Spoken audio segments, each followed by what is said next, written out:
سلام. سلام علیکم. آقای رضا پیران؟ بله. خانم لعیا؟ نوشته کامیاب. لعیا کامیاب. بله درسته. خانم لعیا کامیاب الان در این خونه هستن؟ بله. دیدی جناب سروان؟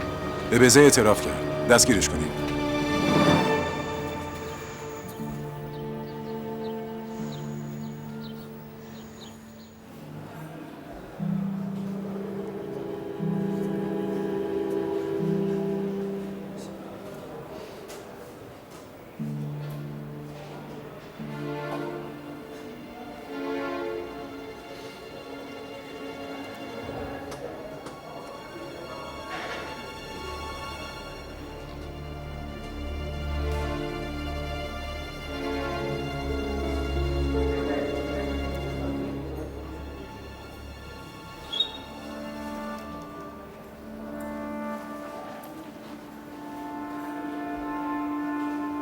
همه چیزایی که شما میفرمایید درسته، اما تا اونا عقدنامه محضری نداشته باشن از نظر قانون زن و شوهر محسوب نمیشن.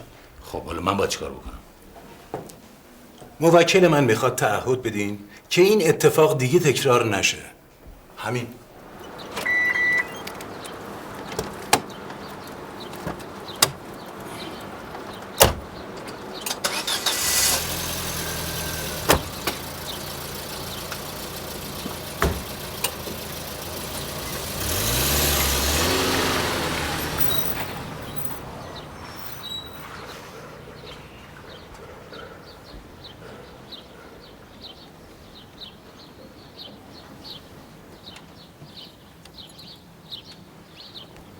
لعیا خانم، آقای کامیاب گفتن اینو بدم به شما. کلید خونه ای که باید بریم اونجا با یه خورده پول. بفرمایید سوار شید، من شما رو میرسونم. بفرمایید سوار شید.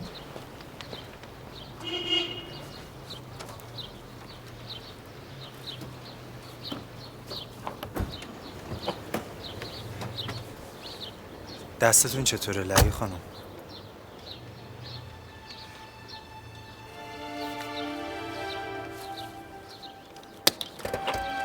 لعیا خانم کجا میرین؟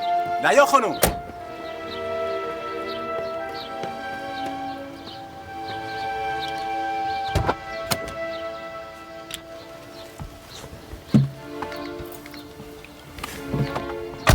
چیزی نگو. میخوام به کامیاب زنگ بزنم. نمیخوام بدون تو بمانی.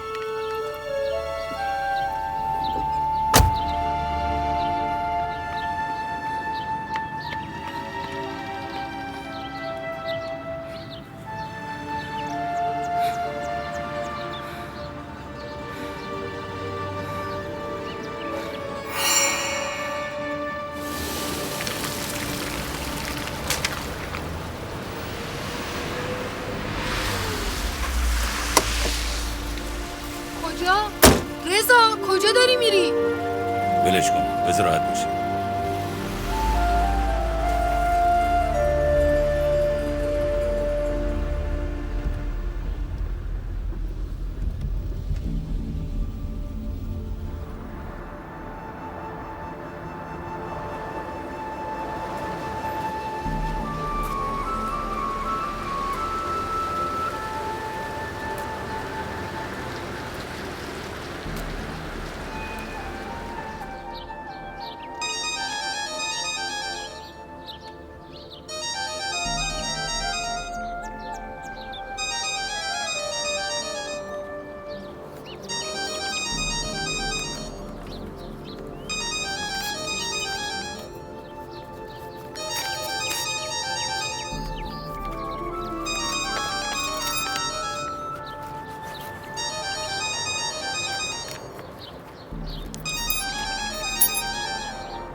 آدرس جایی که باید بری تو پاکته. فقط یادت باشه نمیخوام کسی جاتو بدونه.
بله.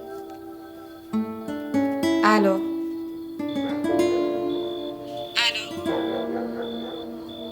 الو. الو. الو.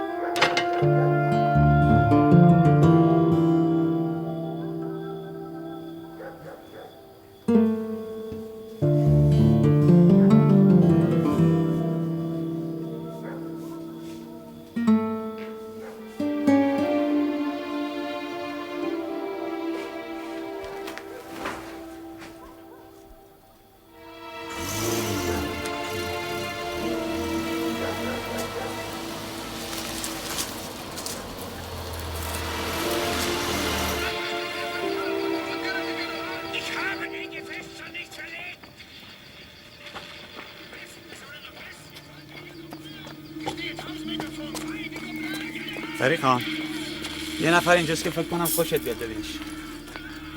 برای چی باید خوشم بیاد ببینمش؟ واسه اینکه دنبال یه نفر میگرده که فکر کنم بشناسیمش. کی؟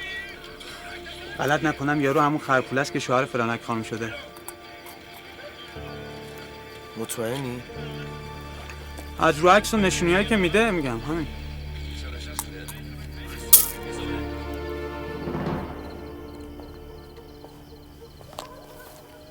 گفتی اسم اینی که دنبالش میگردی چیه؟ اسمش کامیاب امیریه. کامیاب امیری.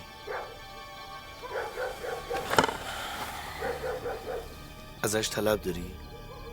واسه چی دنبالش میگردی؟ اینشو نمیخوام بگم. فقط میخوام برام پیداش کنی. 3-4 ماهی هست دنبالش میگردم. رفتم سراغ چند نفر، آدرس شما رو بهم دادن. حالا اصلا این کاره هستین؟ اگه این کار نبودیم که الان اینجا نبودی. از اونایی که پرسجو کردی چی بهت گفتن؟ گفتن برو پیش فریخان و بلا گردوناش. آدرس رو درست اومدی. حالا اگه اینو برات پیداش کنیم میخوای باهاش چی کار کنی؟ اینش هم نمیخوام بگم. فقط برام پیداش کنی. بابتش 5 میلیونم میدم. جدی؟ حالا چقدرشو پیشکی میدی؟ چند وقته برام پیداش میکنی؟ نگفتی چرا دنبالش میگردی؟ وارد جزئیات نشی. فقط پیداش کن. نمیخواد چیزی پیش بدی. برو 4-5 روز دیگه سر بزن، شاید ردشو زده باشیم. این عکس هم همینجا بمونه. حالا دیگه برو.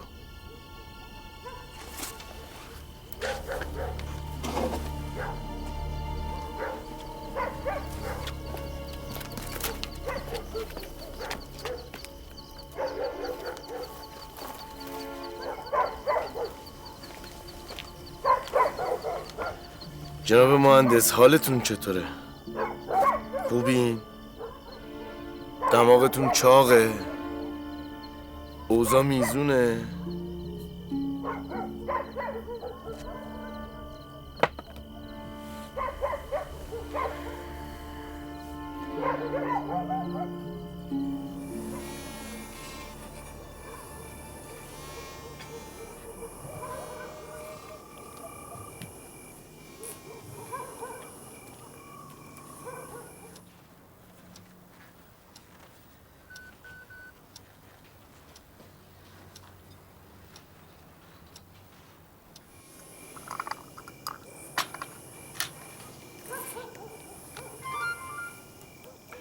فعلا به من زنگ نزن.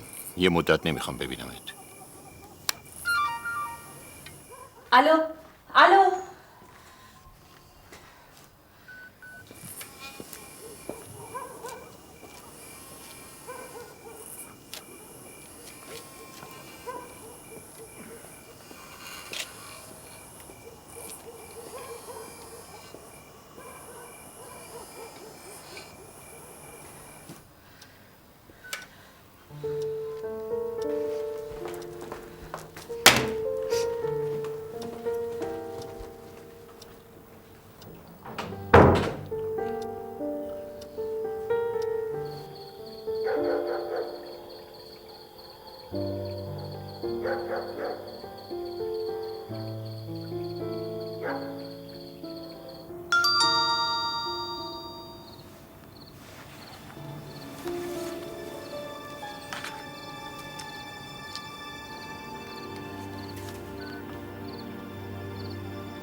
شماره جدیدتو گرفتم. سلام. سلام. صدا دلخوره. دلخوری ازن. دوست داری چی بشنوی؟ باشم یا نباشم؟ یه قصه هست درباره یه نهال که یه روز توی دشت از دل خاک میزنه بیرون. نهال کوچولو نمیدونست که نهال چیه.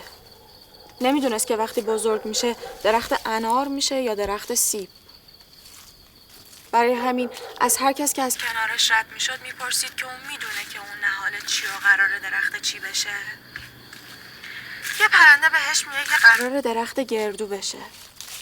یه حلزون بهش میگه که درخت انگور میشه. یکی دیگه هم بهش میگه درخت گیلاس. خلاصه اون از هر کس که از کنارش میگذشت میپرسید من کیم و قراره چی بشم. هر کسی هم یه جوابی بهش میداد. تا یه روز صبح یه گوزن بزرگ و کنار خودش میبینه. نهال کوچولو برای گوز دست تکون میده و صداش میکنه تا نزدیکتر بیاد و ازش بپرسه ببینه اون میدونه که قراره چی بشه یا نه. گوز نهال کوچولو رو میبینه و به سمتش میره. همچین که نزدیک نهال میشه نهال ازش میپرسه ببخشید شما میدونین که من قراره، اما گوزنه نمیذاره که حرفش تموم بشه. با یه حرکت از ریشه درش میاره و شروع به جویدنش میکنه.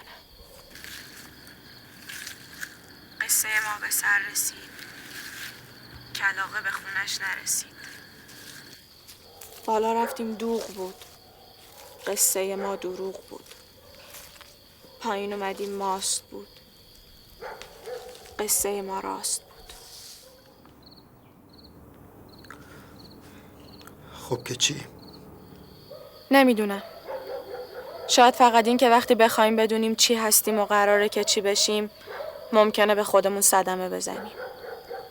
میفهمی چی میگم؟ نه، واقعا نه.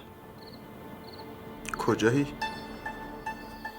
آدرس جایی رو که هستم برات SMS میکنم. فعلا نمیخوام همدیگه رو ببینیم. فقط میخوام بدونی کجا. کاری نداری؟ شب بخیر. شب بخیر.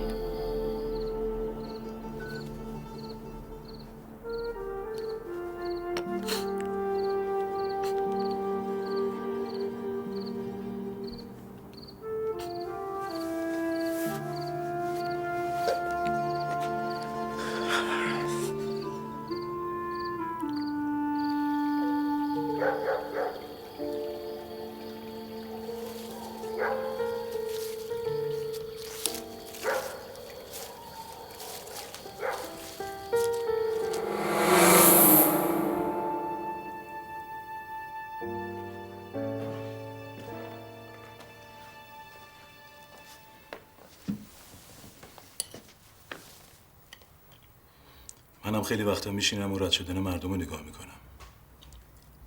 این جالبی که اونا رو نگاه میکنی ولی اونا نمیدونن که دارن دیده میشن. از غذایتون که بدت نمیاد. نه. من که اگه غذام تند نباشه اصلا نمیتونم بخورم. امشب رفتم لعیا رو دیدم.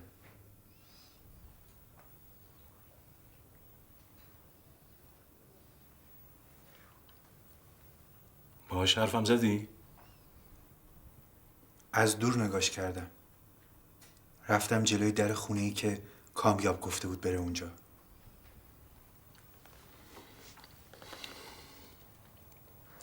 نمیخوام امیدوارت کنم. اما شاید تو چند وقت دیگه چرخ دنیا جوری به چرخه که دیگه فرخ کامیاب اون فرخ کامیاب قبلی نباشه. من یه بچه 5 ساله نیستم که بخوای دلخوشی الکی بهم بدی.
آقا بیدار شین، ساعت 8. نیم ساعت از وقت قرصتون گذشته.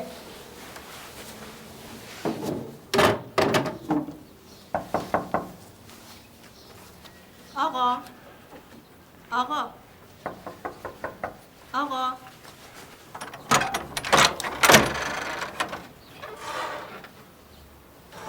سلام آقا، صبح بخیر. صبحونتون رو اینجا میخورید یا توی حیاط میل میکنید؟ تو حیاط میخورم. چشم.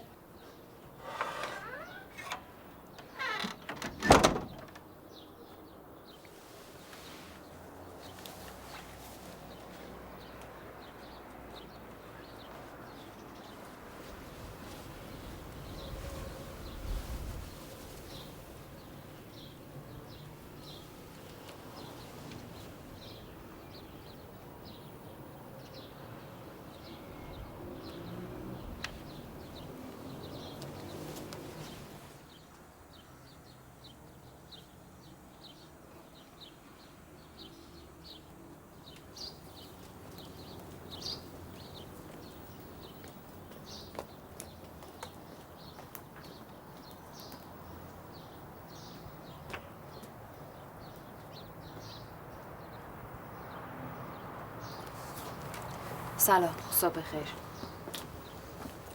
صبح بخیر.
آقای امیری، آقای کامیاب امیری، حالتون خوبه؟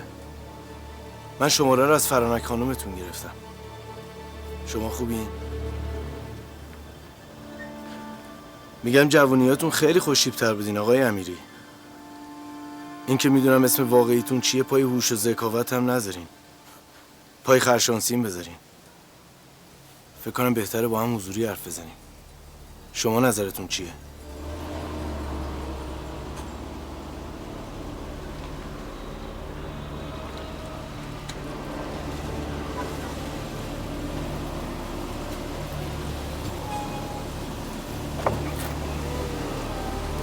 سوار شو.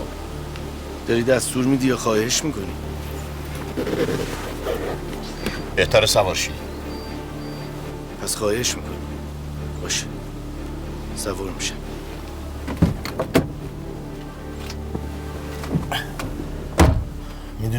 نمیخوام اینجا با هم حرف بزنیم.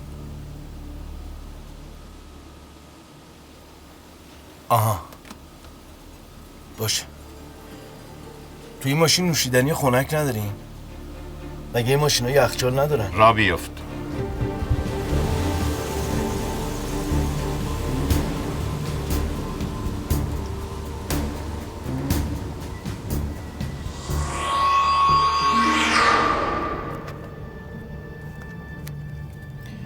اسم اون کسی رو که دنبالم میگرده میخوام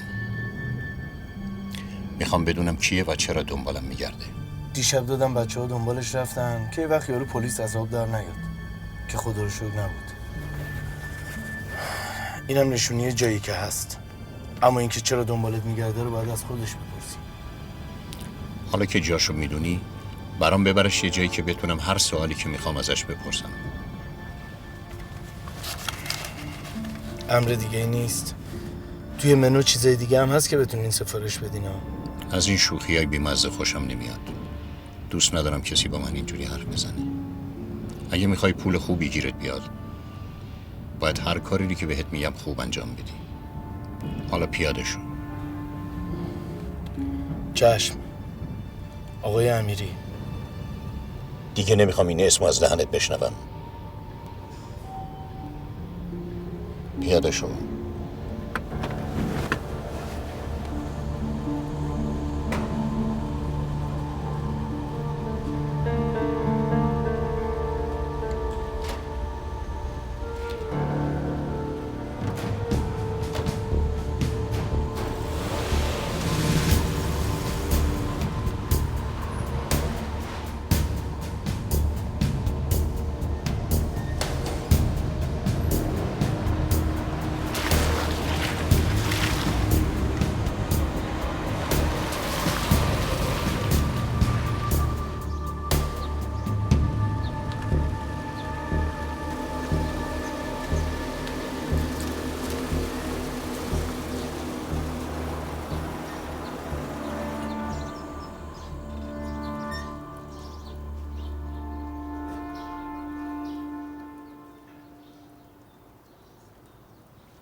فکر کردم امروز تو برج میبینمتون، ولی گفتن تشریف نمیارین. به رئیست گفتم چند روز به مرخصی بده. شما مخالفتی دارین؟ اختیار دارین. ما کی باشیم که مخالفت داشته باشیم؟ بفرمایید بشینید. ممنون.